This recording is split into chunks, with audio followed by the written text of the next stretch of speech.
میرے آقا میرے مولا، میرے آقا میرے مولا۔ نحمدہ و نصلی علی رسولہ الکریم۔ السلام علیکم ورحمۃ اللہ وبرکاتہ۔ سامعین حضرات، پچھلی کچھ نشست میں ہم نے فضائل ذی الحجہ پہ بات کری، اس کے احکام اور اس کے مسائل پہ کچھ بات کری۔ لہٰذا اس نشست میں ہم بات کریں گے ان اعمال کی جو ہم ماہ ذی الحجہ میں کر سکتے ہیں۔ تو پہلا جو عمل ہے وہ یہ ہے کہ ذی الحجہ کی پہلی رات جو ہے اس کی عشاء کی نماز کے بعد دو رکعت کر کے نماز، آپ کو 4 رکعت نماز پڑھنی ہے، اور ہر رکعت میں سورہ فاتحہ کے بعد سورہ اخلاص، قل هو اللہ احد والی جو ہے سورہ اخلاص 25 مرتبہ پڑھنی ہے۔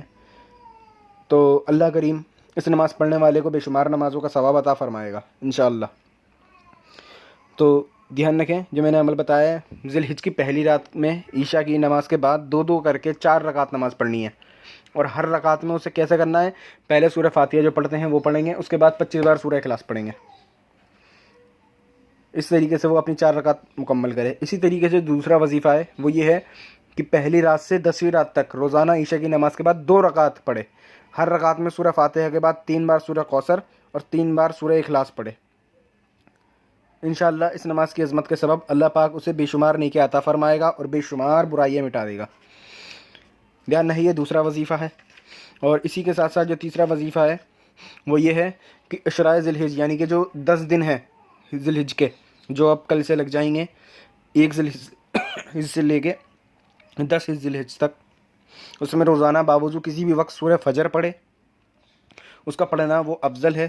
اور جو ایسا کرے گا اللہ پاک بروز قیامت اس کی بخشش فرمائے گا، اور اس کے لیے اس دن کوئی خوف نہیں ہوگا۔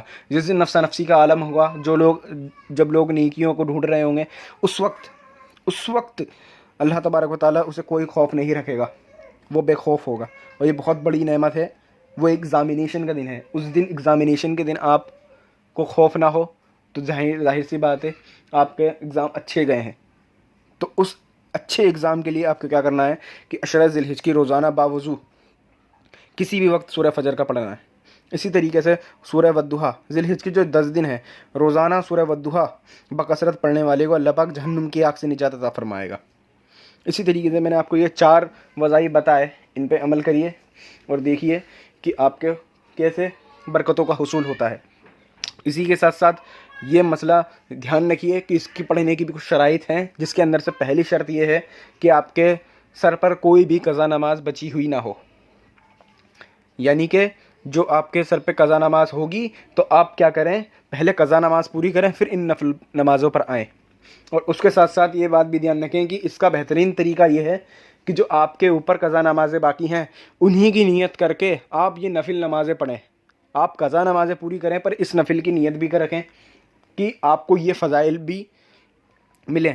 تو اگر انشاءاللہ آپ اپنی وہ قضا نمازیں پوری کرتے ہیں، جو نفل کی میں نے فضیلتیں بتائی ہیں، اس طریقے سے وہ نماز ادا کرتے ہیں اس حصول برکت کے لیے، تو آپ کو وہ برکت بھی ملیں گی اور آپ کی قضا نمازیں بھی پوری ہوں گی۔ یہ پہلی شرط ہے۔ دوسری شرط، آپ کو باجماعت 5 وقت کی جو نمازیں آپ پہ فرض ہیں، آپ کو وہ 5 ٹائم کی نمازیں پڑھنی ہیں باجماعت، اور اس میں کوئی بھی کوتاہی نہیں کرنی۔ اور تیسری شرط یہ ہے کہ برائیوں سے بچنا ہے اور نیکی کی طرف مائل ہونا ہے، نیکیاں کرنی ہیں۔